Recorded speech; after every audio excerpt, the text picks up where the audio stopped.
Moral, Oromia Torres College.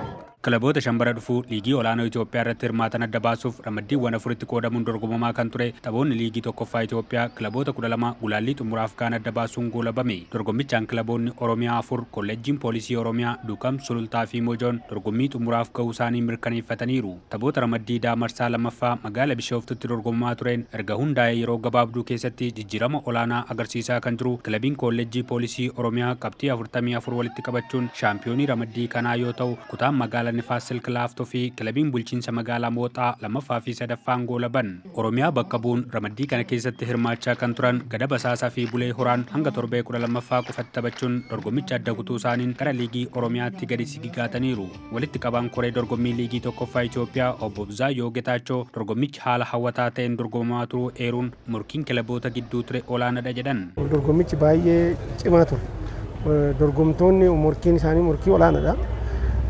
yaa ta'uti akka kilaboota magaalaa kana keessatti ramaddii kanarratti ramadamanii dorgommii kana gaggeessaa turan keessa garee muraasa kilaboota muraasaanii waggaa baay'ee liigii kana keessatti hirmaataa turan. Amma garuu as keessatti hirmaataa turan barreen gaddaa liigii kanatti guddatanii qabxii olaanaa saffide isaanii. Liigii amma bara kana amma super liigiitti kan darban keessa garee sadiitu darbe garee sadeen kana keessa lama bara kana liigii kanatti ol guddatan Oromiyaa Poolis Kolleejiinis Mooxaa Kilabiinis. Kanaafuu haalli jiru morkiin jiru baay'ee dansa kan namatti tolu wal dorgommii hawwataa ta'etu gaggeeffamaa ture. Miseensonni kilabii kolleejjii poolisii Oromiyaa kilabicha gara liigii olaanoo Itoophiyaatti guddisuuf karoorfachuu himaniiru. Kaayyoon keenya kan itti aanu super liigii seenuudha, liigii olaanoo Itoophiyaa seenuudha. Kanaaf cimaannee ni hojjenneerra karooras baafannee jirra. Kaayyoon keenya inni guddaan liigii olaanaa biyyaalessaatti makamuudha. Kan ammoo yeroo dhuftu kanatti ni milkeessinee abdii fi carraaqii guddaa waliin waaqa kadhannaa jechuudha. Kanarratti hin dhaabbatu geeba arganne jennee hin dhaabbannu.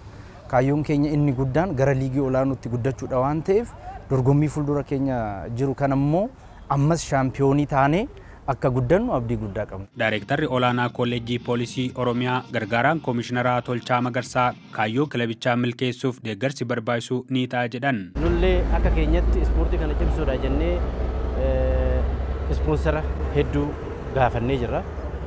Warri nu jajjabeessan akka ispoortiin kun fuulduratti deemu kan godhan hedduudha. Keessumattuu kantiibaa magaalaa Adaamaa yookaan kaabineesaa guddaan galateeffachuu barbaada.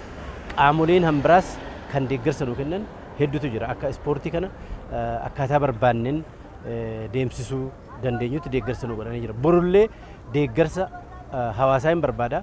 Deeggarsa miseensa keenyaa miseensa bal'aa immoo isa bakka bu'ata waan ta'eef abdiin guddaa duubaa qabnu isa.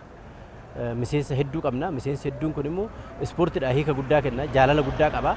Gara fuulduraattis ispoortii kana cimsee galma barbaadamuun geechisa jennee amanna. Dorgommiin gulaallii xumuraa kilaboota liigii olaanoo Itoophiyaa bara 2016 irratti hirmaatan adda baasuuf yeroo dhiyoo keessatti kilaboonni 12 dorgommii akka gaggeessan koreen dorgommichaa beekseera.